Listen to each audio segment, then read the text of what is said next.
Hi folks, my name is Byron Komanek. I'm the owner-manager of Jack's Solar Garden. Behind me you can see our nice view of the Rocky Mountains, and I'm going to take you on a little tour of our farm.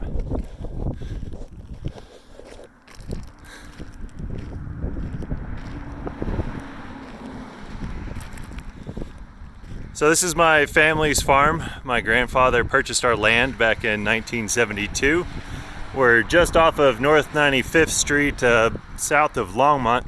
So when you hear all the traffic going by, apparently we get around 9,000 cars that drive by our farm on a daily basis, or at least that was pre-COVID-19.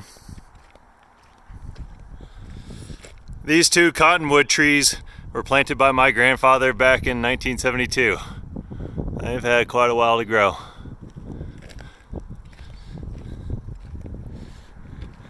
And this is a sign that will be mounted on a stone placard in front of our driveway once we get a permit for doing so. So our land is 24 acres. We have a field down here to the south, all the way to where you see those trees in the distance. And on the backside where you see this willow tree, and behind that a bench, there's a east field that we have.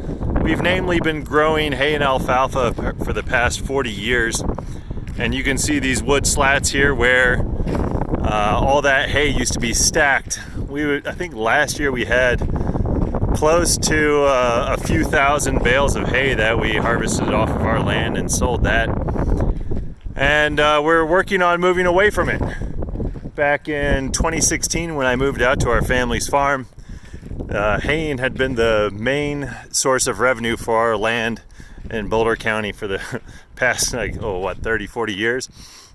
So when I moved out here, I decided I'd try to figure out what else we could do with our land.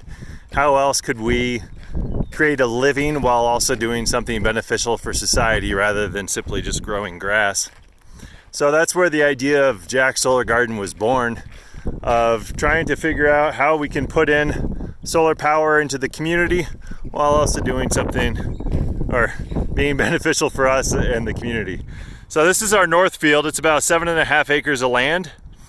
5 acres of this right in the middle will be where we put our 1.2 megawatt solar array that Namaste Solar will be constructing this summer, starting in June.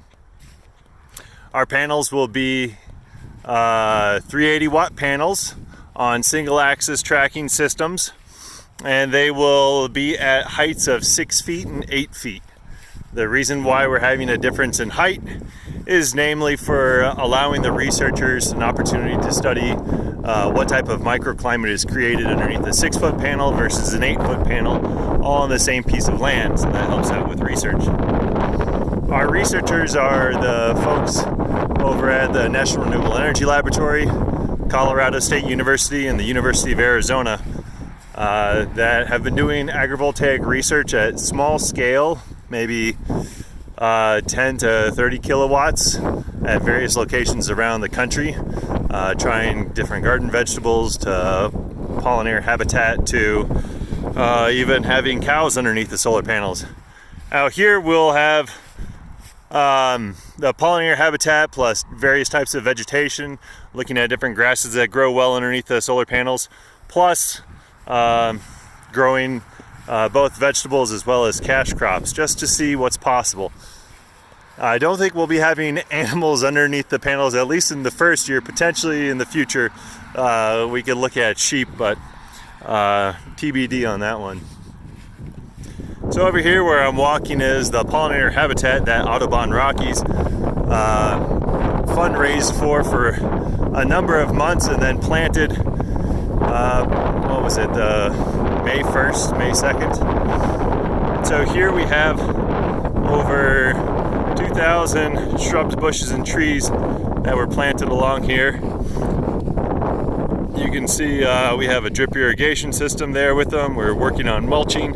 If anybody is interested in volunteering some time, a few hours on a weekend to come out and help us with weeding or mulching, please contact me. That'd be great to have your assistance. And so our plan is to upkeep and improve this pollinator habitat over the years that will help feed the local birds and bees. Plus, as you can see, we're right next to North 95th Street, so it'll be a nice block, a nice barrier in between the road and the solar array, so folks can enjoy not just looking at our solar array, but also the pollinator habitat that we planted. Our plans are to help show how this pollinator habitat can act as a vegetative barrier to solar arrays, as opposed to simply having a chain link fence that goes around it. Why not try to improve the soils and keep them active around the solar array, rather than simply just cutting the grass and throwing up a chain link fence. Just to give you a different view now that we're at this corner of the field. Again, this middle area is 5 acres of land for 3,276 panels that we'll be installing on our land. So I already mentioned our researchers, and I mentioned Audubon Rockies. We're also partnering with Sprout City Farms out of Denver, that they will be using a portion of our land to train young farmers in how to grow crops underneath solar panels. So their intention is to create an internship program or training program for young farmers, so that they can spend time on our land learning how to grow crops with solar panels, and then over time be able to go out and find solar panels or other solar arrays in the area where they can ply their trade. So that would be either they could rent the land from someone, or simply say that they'll take care of the land underneath the solar panels, so that the folks owning the solar array don't have to pay for ongoing maintenance of weeds and cutting grass.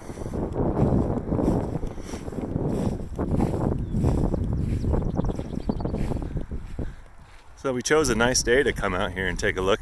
You can see to the north there's that big white pipeline up there. The land to our north is Boulder County open space, where one of our neighbors, Olin Farms, is working with the county on improving, on working on regenerative agriculture practices there. So they're setting up an improved irrigation system to help grow a variety of grasses, as well as I think legumes. On the back side of that barn you see over there are some logs that I inoculated with mushrooms a couple years ago. And one of my intentions on working with this solar array is to study how best to grow mushrooms outdoors in Colorado under solar panels. The solar panels are able to provide the shade that mushrooms would need, as well as help retain the moisture that mushrooms need to be able to fruit. So they have folks in Japan that are doing this, and it would be interesting to give it a try here, especially considering my logs that are just on the backside of a barn over there are able to give me a couple pounds of mushrooms on an annual basis. More on the agrivoltaic side of things. Think of the solar panels as a tree canopy. A tree canopy still allows for light to go through, to be reflected off different surfaces, so that vegetation beneath it is still able to get enough light to photosynthesize. So similar with solar panels. Further, a tree canopy helps to protect the vegetation beneath it from damaging winds and damaging hail. And out here in Hale Alley, that's quite important. The tree canopy also helps to reduce evapotranspiration from the soil simply by providing more shade, just like the solar panels will do. When you have more shade, less evapotranspiration, so there's more moisture in the soil for plants to be able to grow. The tree canopy also helps to moderate the temperatures beneath them, simply by being able to keep heat in or keep hot air out. And so instead of having drastic swings in temperature like we normally do out on the plains here, I think I remember one day a year or two ago where I think in a 24-hour period we saw an 80-degree swing. That's hard on plants. And so the solar panels are able to help dampen this swing. And so maybe instead of an 80-degree swing, it might only be a 40-degree swing, or maybe 50-degree. But still, that little bit of dampening can help the plant from going into shock, and then thereby stopping photosynthesizing. So those are some of the benefits of being able to grow crops underneath solar panels. And the main thing that our researchers are interested in is seeing how best that this can be done. Further, they want to study how the vegetation interacts with the solar panels.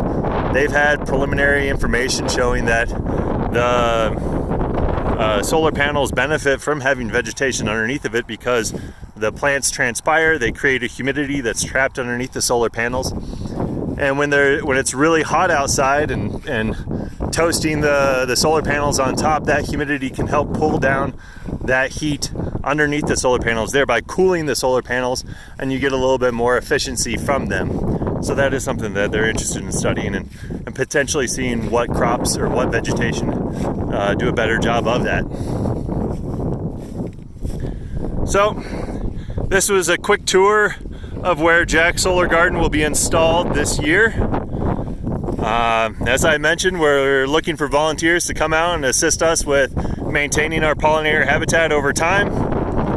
We're also still looking for large subscribers, so folks, if you know any sustainability coordinators at a nice institution interested in renewable energy and promoting community projects, please put them in touch with me, and I'd be happy to share with them what it would look like to partner with Jack Solar Garden. All right, y'all have a good day.